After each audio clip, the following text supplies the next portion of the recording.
Good evening. In this episode, I'm going to attempt to assess the compatibility of Christian theology with deep time theology, history, and cosmology.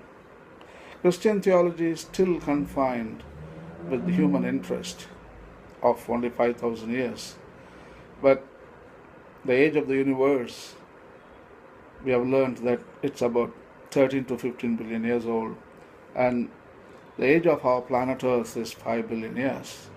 So we need to make appropriate theology, not stay in shallow 5,000-year-old theology. So we have to liberate Christian theology from that confinement and give a big picture, this deep time theology. What was God doing before 5,000 years, all the way to 15 billion years? The God is immanent. God is with us. He is Emmanuel. And how His presence was felt in the early time of our universe.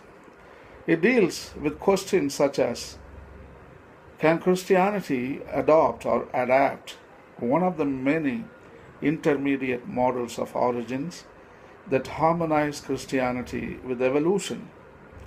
Can the church harmonize biblical creation to deep time, evolutionary history, without changing its essence and theological system? Is deep time evolutionary thinking compatible with the inner logic of Christian theology?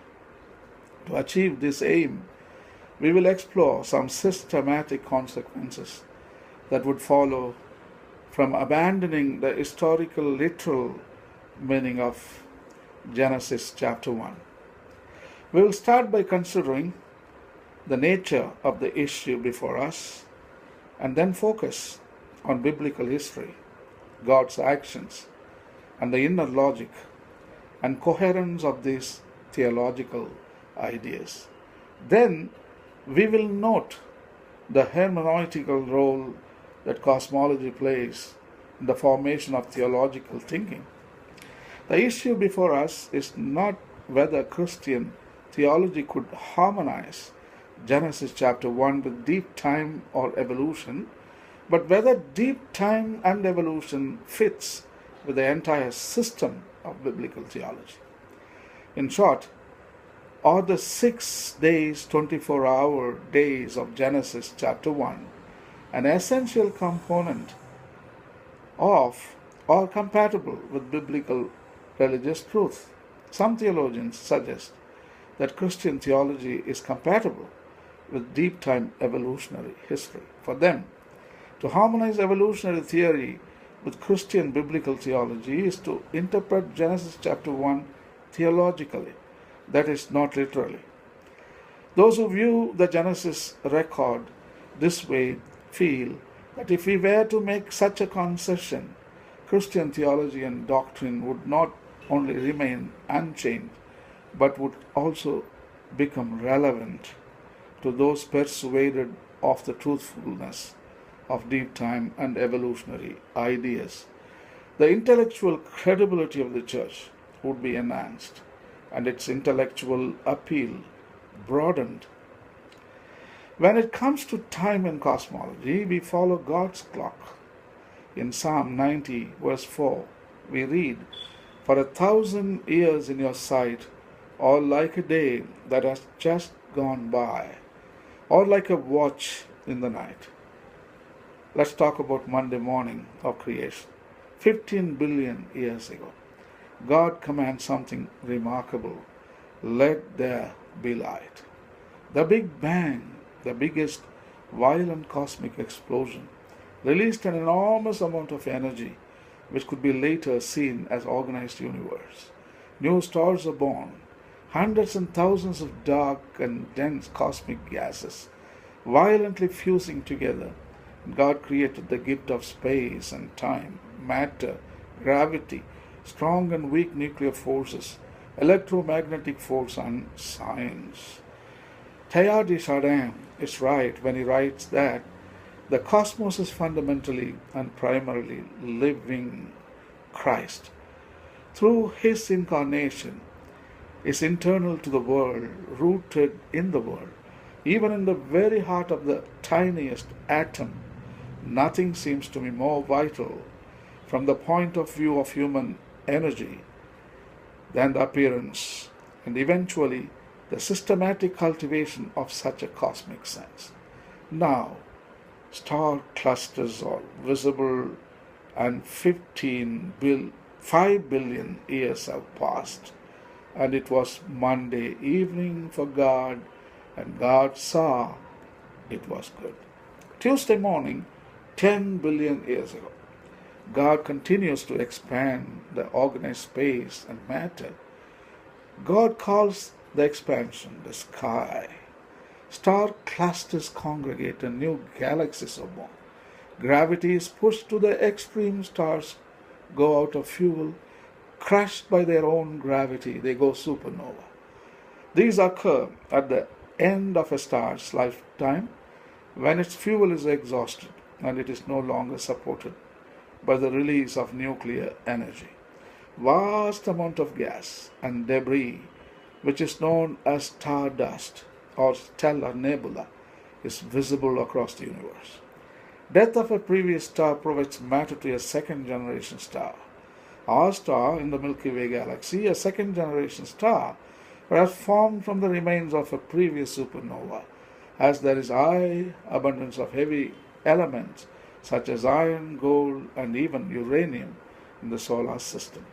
10 billion years have passed, and it was Tuesday evening for God. God was pleased with the progress he saw. It was good. Wednesday morning, 5 billion years ago, God created our solar system, our planet Earth, sun and moon, seas, algae, the first plants. Planets are from the planetary nebula formed from a shell of gas, which was ejected from a newly born hot star. Our solar system began forming in a concentration of interstellar dust and hydrogen gas called a molecular cloud. Earth formed simultaneously with the other solar system planets and the central sun. Accretion of planetesimals produced a large body which assumed a spherical shape. Probably cool at the outset, this proto-Earth rapidly heated up, formed its metallic core within 100 million years, and was subjected to continuous impact bombardments of asteroids, comets, and meteorites.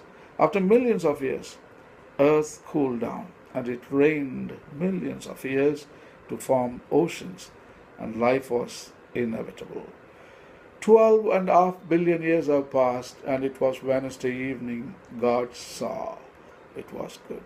Thursday morning, 2.5 billion years ago, the first organisms faced extinction. Some of the organisms were stromatolites, algae, and one-celled organisms. Most of them were the building blocks of life. 85% of the primitive life forms perished. God redesigned the earth by creating ozone layer, protecting earth from ultraviolet rays from the sun, creating atmosphere rich in oxygen, eliminating the poison gases, and giving ability to plants to photosynthesize the sun's energy. God was preparing earth for more special and complex life. Hebrew prophet's words come to pass. I formed you in your mother's womb. 14.5 billion years have passed, and it was Thursday evening for God, and God found it was good. Friday morning, 500 million years ago, planet cools down and also has plenty of oxygen. Life proliferates abundantly on our planet. There are fish, vertebrates, invertebrates, reptiles, birds, mammals, livestock. Scientists call this abundance of species phenomena as Cambrian explosion. Scientists agree that the Cambrian explosion is one of the most significant events in the history of life. It is marked by a series of biological changes that took place a relatively short period of geologic time during the early Cambrian, that is 543 to 520 million years ago. First and foremost, the Cambrian explosion is marked by the global appearance of organisms whose skeletal structures were simple in design, such as minute cylindrical tubes, tiny cones, and rudimentary jaw-like appendages. However, they evolved rapidly into larger and more elaborate structures comparable to the exoskeletons of many living invertebrate groups.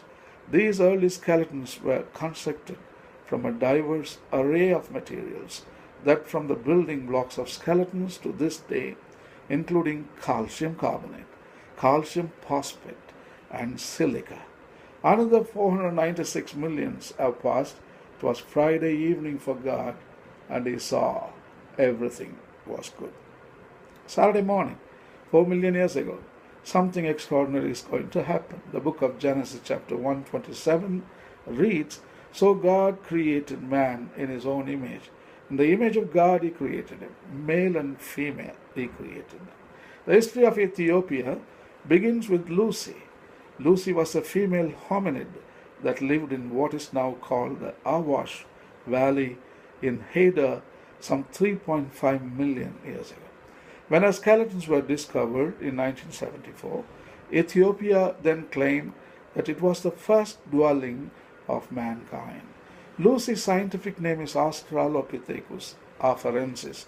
The first word, Australopithecus, means southern ape. The second word, afarensis, means she was discovered in the Afar region of Ethiopia. Ethiopians refer to her as Dinganish. Lucy is kept preserved at the National Museum in Addis Ababa, and an exact plaster replica is also displayed next to her. She probably did not live more than 20 years and weighed around 60 pounds and stood 3.5 feet. It was Saturday evening. For God, whatever he had created was very good. The sacred text reads, "The heavens declare the glory of God. The skies proclaim the work of his hands. Day after day they pour forth speech. Night after day they display knowledge. There is no speech or language where their voice is heard. Their voice goes out into all the earth, their words to the ends of the world. In the heavens he has pitched a tent for the sun, which is like a bridegroom coming forth from his pavilion, like a champion rejoicing to run his course.